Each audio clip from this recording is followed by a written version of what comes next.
objection, the gentleman is recognized. Thank you, Mr. Chairman. The purpose of this amendment is to introduce a different kind of decision-making into foreign currency swaps because the existing decision-making seems to be heading in a bad direction.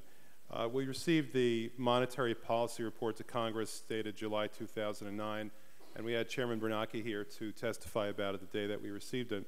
I noticed when looking at it, and specifically when looking at page 26, we saw that central bank liquidity swaps, these are foreign currency swaps, dollars for foreign currency, had increased between 2007 and the end of 2008 from 0 to $553 billion.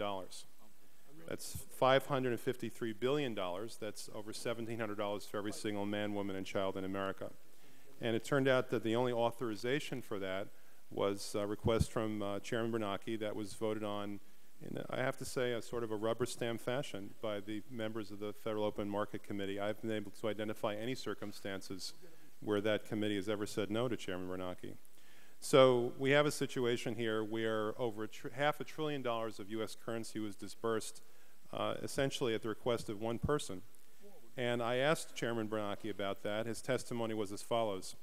I said to him, there's a table on page 26 which consists of your balance sheet, and one of the entries on that balance sheet is under assets, central bank liquidity swaps, which shows an increase from $24 billion to $553 billion and change at the end of 2008. What's that?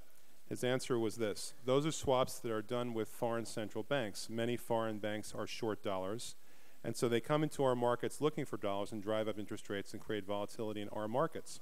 So then I asked the chairman, so who got the money? And his answer was financial institutions in Europe and other countries. And I asked him which ones, and he said, I don't know.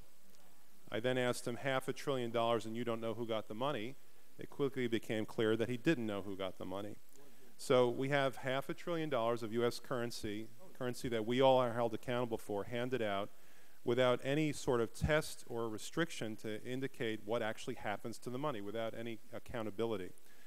Therefore, I think there is some need to have some accountability, some need for some kind of check, some kind of balance in the system. And for that reason, I'm offering an amendment with Dr. Paul of Texas in order to simply require the Secretary of the Treasury to give concurrence in the future when we're handing out $500 billion in our currency or any amount like that. I think it's a prudent thing to do. I think it's a necessary thing to do. We can't simply take people's word for it anymore. We're talking about such staggering, huge amounts of money. We don't know what happened to that $500 billion. It's quite possible that the $500 billion went to finance foreign bailouts of foreign companies, companies like Toyota or companies like Fiat, that received our dollars when our own consumers and our own business people were struggling to keep things afloat and had nothing like access to $500 billion of our currency. So I think that this is an important restraint on a system that in some respects has gone wild, and I hope to have the support of the committee and ultimately the House for this. Thank you very much. I yield the rest of my time.